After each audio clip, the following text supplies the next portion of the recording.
Dindoli police station વિસ્તારમાં આવેલ બેસ્તાન આવાસ ખાતે આબિદ શાહ નામક યુવકને થયેલ હત્યાના બનાવના આરોપીઓને ગણતરા કલાકોમાં ઝડપી પાડી હત્યાનો ગુનો ડિટેક્ટ કરી આરોપીઓનું રિકન્સ્ટ્રક્શન કરતી ડિંડોલી પોલીસ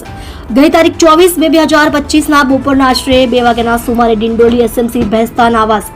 અર્બન હેલ્થ સેન્ટરની સામે નાસ્તાની લારી પાસે જાહેરમાં આબિદ શાહ સલીમ શાહ નામના ઈસમને પૈસાની લેતી બાબતે આરોપીઓએ તીક્ષ્ણ હથિયારોથી ઘા મારી ઘાતકી હત્યા કરવામાં આવી હતી, જેમાં ડિંડોલી પોલીસ દ્વારા આબિદ શાહની હત્યા કરનાર આરોપી આમિર ઉર્ફે ભતીજા નુરુદ્દીન કમાલુદ્દીન શાહ ઉંમર વર્ષ 20 રહે ઘર નંબર G39 તિરુપતિનગર ઓનપાટિયા બેસ્તાન સુરત,